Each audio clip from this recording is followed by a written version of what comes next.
Como é o quarto ano da medicina na USPA? Bora lá! Para quem não me conhece, eu sou a Glenda, e para quem me conhece, eu continuo sendo a Glenda também. Estou no quarto ano da medicina UFSPA, que é essa universidade maravilhosa. Gente, tá muito difícil de falar com esses borrachos na minha boca. Mas fazer o quê? Tem que aguentar, né? Tem que ficar 24 horas com isso. Eu levei 4 anos para entrar nessa universidade, no curso dos sonhos, e agora, pasmem vocês, já estou no quarto ano dentro da universidade. Como o tempo voa! Se tu quer conhecer um pouco da minha trajetória até aqui, acessa os links dos vídeos que tá aparecendo na tela para vocês, para conhecer um pouquinho mais. Tem vídeos tanto sobre como eu fiz para entrar na universidade e também vídeos de como foi a universidade ao longo dos semestres. Ah, e eu já tava esquecendo de apresentar para vocês as minhas plantinhas. Elas são coisa mais fofa. Eu amo plantas. Amo animais também, mas animais dão um pouquinho mais de trabalho. Ainda não tá podendo aqui.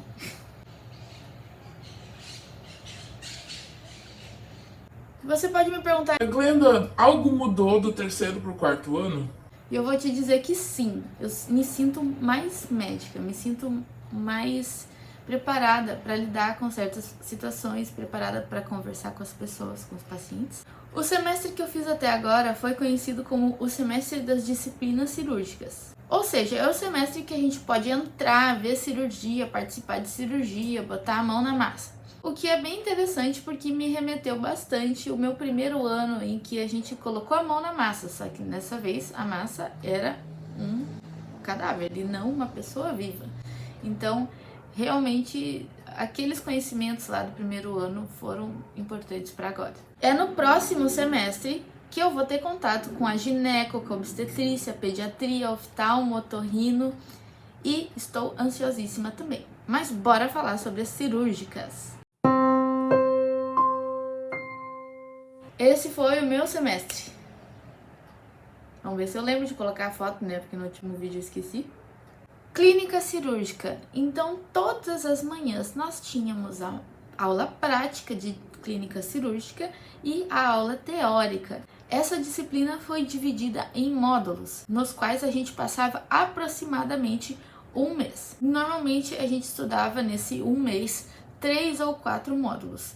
Esses módulos eram cirurgia geral, anestésio, cirurgia cardíaca, ortopedia, coloprocto, urologia, cirurgia plástica, cirurgia de cabeça e pescoço, cirurgia torácica e cirurgia vascular. Começando com o módulo de cirurgia geral, nós tivemos professores maravilhosos em todos os módulos, mas esse aqui foi especial, tivemos uma professora super legal. Nós tivemos a oportunidade de acompanhar retirada de vesícula, que é bem rapidinha, e também tivemos a oportunidade de ver transplante de fígado em criança e uma retirada de tumor de pâncreas, esses que duraram várias horas. Eu nem cheguei a ver o final da cirurgia, a cirurgia começou lá pelo meio-dia, era umas 5 da tarde, eu tava saindo e ainda não tinha terminado, para vocês terem uma noção.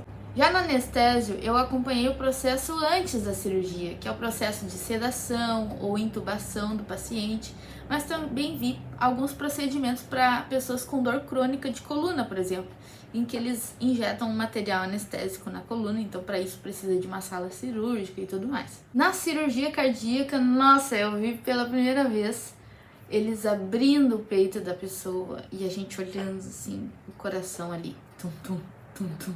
Tum, tum. Gente, é incrível, é maravilhoso, é uma cirurgia muito linda. Eles param o coração, eles colocam a tal da ponte de safena e depois eles fazem o coração voltar a bater. Gente, é uma cirurgia realmente muito linda, muito emocionante. Também passei pela ortopedia e nela eu aprendi a colocar gesso, olhar raio-x, identificar fratura, ver sintomas, né, de artrose de quadril, que muitas pessoas sofrem disso.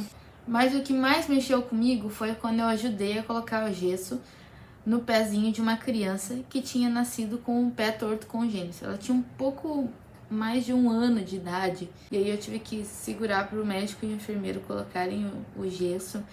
E enquanto eu segurava a perninha dela, ela botava a mãozinha assim, né, no meu braço, aquela mãozinha quentinha assim, e ela ficava assim, olhando pra mim, Ai, gente, nesse dia eu saí do hospital assim, nas nuvens. Já na coloprocto, eu aprendi que apesar de não ser uma especialidade assim, nossa, famosa, glamurosa, que todo mundo quer fazer, é uma especialidade tão importante, porque existem tantos problemas que as pessoas têm vergonha de contar pro seu médico. E às vezes ficam anos sofrendo com aquilo. E às vezes, só por falar em hospital, já apareceu uma ambulância aqui na minha rua. Às vezes as pessoas levam anos para vir consultar por causa disso. Exemplos de doenças. Fístula anorretal. O nome assusta, né? Mas é basicamente um canalzinho que comunica a parte de dentro do reto, né, do ânus, comunica com a parte de fora, por exemplo, na nádega. E aí sai secreção por ali, sai pus, e a pessoa simplesmente não consegue fechar esse buraquinho. E a gente precisa botar um fiozinho, muitas vezes, ali para tentar ajudar a fechar esse buraquinho, ou a gente precisa levar a pessoa para a sala de cirurgia, mas isso depende de cada caso. E também tem o tal do cisto pilonidal, que é quando um pelinho ali da região entre glúteos, ele não nasce, e aí ele fica para dentro e ele inflama, e aí ele forma um canalzinho, um buraquinho, que fica sempre saindo secreção quando inflama.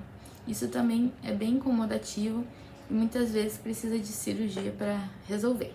Nessa disciplina a gente também viu várias colonoscopias. Importante dizer que cada pessoa que faz 50 anos deveria fazer uma colonoscopia para rastrear, ou seja, você não tem sintoma nenhum, mas você vai fazer para ver se tá tudo certo. Se tiver tudo certo, o seu médico vai dizer para você esperar mais ou menos uns 10 anos para você repetir a próxima. É importante fazer a colonoscopia porque a gente vê um grande aumento de número, né, de casos de câncer coloretal. E é um câncer que, se descoberto no início, ele é resolvível. Então, bora lá fazer o rastreamento, galera dos 50 a mais. Na urologia, nós vimos cirurgia de retirada de rim ou de tumor de rim. Vimos cirurgia de retirada da próstata, chamada de prostatectomia radical. E também cirurgias ou procedimentos para retirar pedra nos rins, por exemplo. Já na cirurgia plástica, nós vimos várias cirurgias de correção de pálpebra. Pessoas que reclamam, né, da pálpebra caída, muitas vezes não é a pálpebra em si apenas que está caída, às vezes é a sobrancelha que está caída. Então, eles descolam toda a testa da pessoa, aí eles puxam para levantar a sobrancelha, e se ainda sobrar um pouquinho de pálpebra, aí eles fazem um cortezinho, tiram um pedacinho de pele e costuram. É muito legal. No módulo de cirurgia de cabeça e pescoço, nós vimos vários tumores de boca, de língua, de garganta, de laringe, faringe, coisas assim que são realmente muito sérias. E normalmente são causadas pelo hábito de fumar ou de já ter fumado algum dia. Eu também acompanhei biópsia de pele, biópsia de tumor de pescoço, e também pude ajudar a suturar, né, que é quando você costura, entre aspas, a pele da pessoa que tiraram um tumorzinho de pele. Eu tive essa oportunidade pela primeira vez de suturar uma pele real e não uma pele sintética, né, ou língua de boi. Na cirurgia torácica, nós vimos vários casos de pessoas que fizeram uma tomografia e acabaram encontrando um nódulo do pulmão. Quando esse nódulo permanece o mesmo em um intervalo de 6 meses, 1 ano, a gente continua acompanhando. Agora, se o nódulo cresceu de uma forma importante, a gente normalmente recomenda a retirada de um pedaço do pulmão. E na vascular, nós vimos vários casos de pessoas que tinham problemas nas veias dos braços, ou artérias, né, dos braços e das pernas. E muitas vezes esses vasos, quando estão obstruídos, podem causar a tal da síndrome do dedo roxo, ou podem causar sintomas de falta de circulação, né? Então a pessoa tem dor para caminhar, a pessoa pode perder um pouco a sensibilidade dos membros.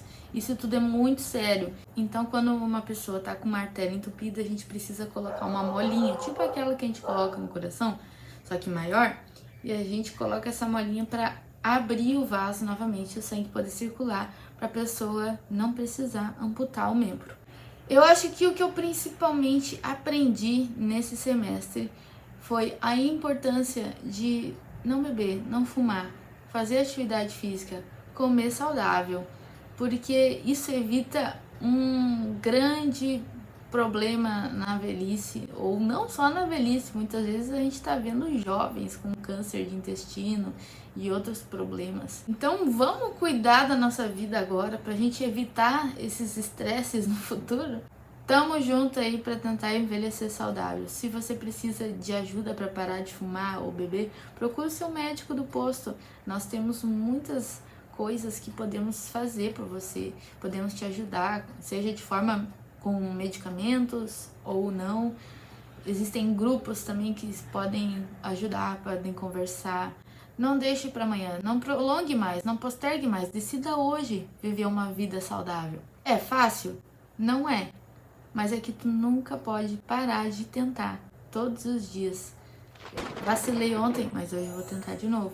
E assim vai, não desiste, porque vai valer a pena. Gente, vou falar das outras matérias em um outro vídeo, porque esse aqui já tá ficando muito longo. Beijos e até o próximo vídeo.